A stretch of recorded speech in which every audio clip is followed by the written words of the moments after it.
Наурыз мейрамы, наурыз мерекесі, наурыз парсы сөзі. Мұның қазақша мағынасы жаңа күн деген ұғымды білдіреді. Қазақтар наурыз мерекесін ұлыстың ұлы күні деп қастерлейді. Бүкіл халықтық мереке наурыз мерекесінің мағынасы көп. Ол жылдың басы күн мен түн теңелген 22 наурыз күні.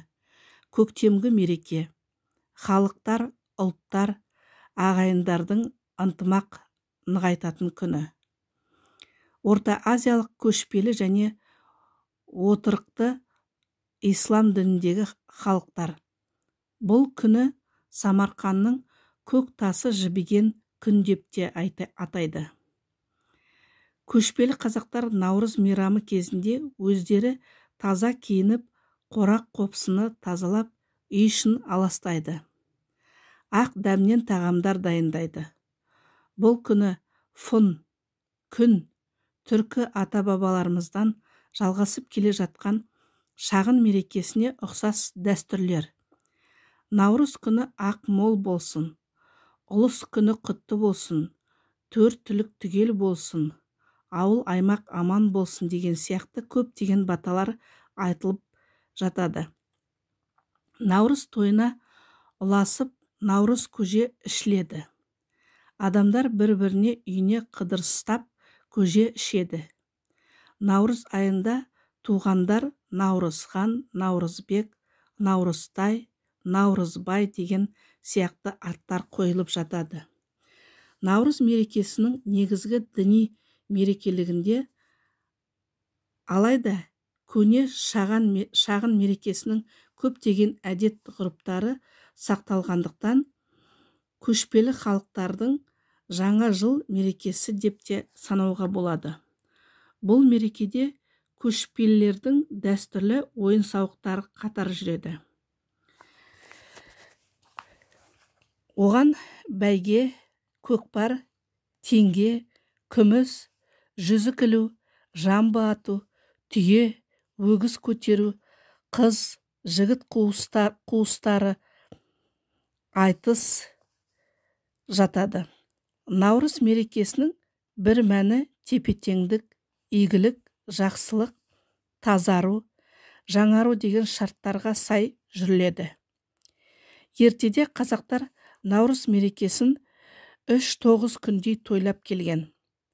Наурыз мерекесі кезінде жүрілетін әдет-ғұрыптар өте ерте заманнан бері қарай жалғасып келген тарих айғақтары.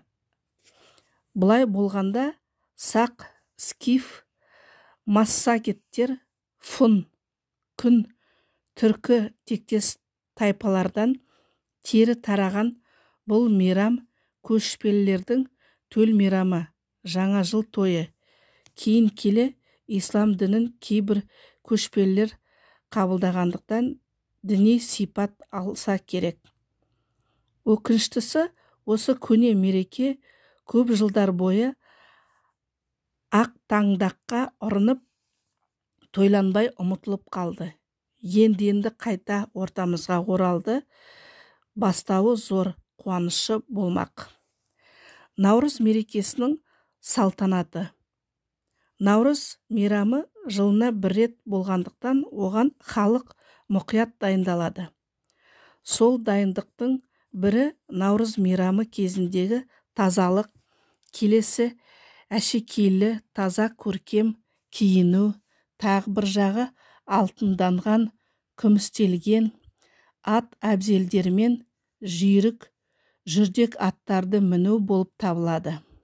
Тойдың сәнін келтіретін аударыспақ, ат омырауластыру, жүйрік ат бәйгесі, жорға желісті аттар сайысы, құнан, дөнен, тай сияқты жас аттар бәсекке жарыстары жүріледі.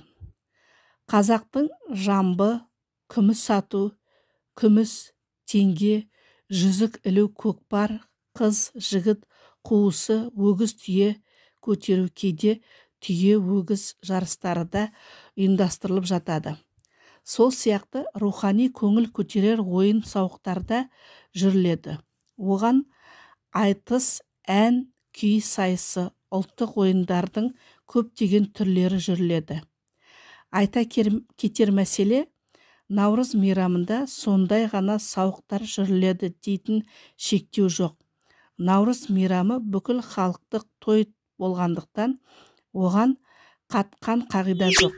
Тек қана той іспетте мейрам шеңберінен аспауы шарт.